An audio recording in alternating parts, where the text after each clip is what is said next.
TNPSC ஆஸ்பிரியன்ஸ் கவனத்திற்கு welcome to the அறிவுப்போர். இன்னைக்கு திருக்குறள்ல இருந்து ஒரு 5 கேள்விகள் பார்க்கலாம். முதல் கேள்வி, திருக்குறள் எந்த பாவகையை சார்ந்தது?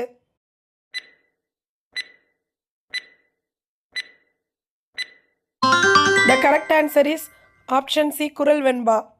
இரண்டாவது கேள்வி, திருக்குறளின் தொடக்க எழுத்தும் இறுதி எழுத்தும் முறையே எவை?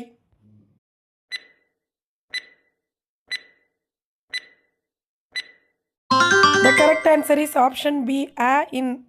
மூன்றாவது கேள்வி, கற்றதனால் ஆய பயனென்கொல் குறள் எந்த அதிகாரத்தில் இடம்பெறுகிறது?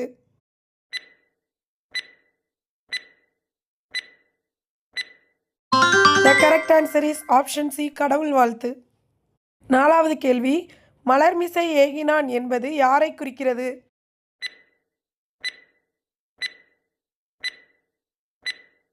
The correct answer is option B, இறைவன். ஐந்தாவது கேள்வி, வினைத்திட்பம் என்பது ஒருவன் மனத்திட்பம். இங்கு வினைத்திட்பத்திற்கு அடிப்படை எது?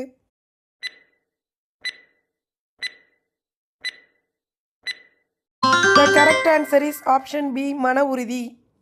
Thank you for watching. உங்களுக்கு இந்த வீடியோ பிடிச்சிருந்ததுன்னா லைக் பண்ணி சப்ஸ்கிரைப் பண்ணிக்கோங்க. உங்கள் ஃப்ரெண்ட்ஸ்களுக்கும் ஷேர் பண்ணி விடுங்க.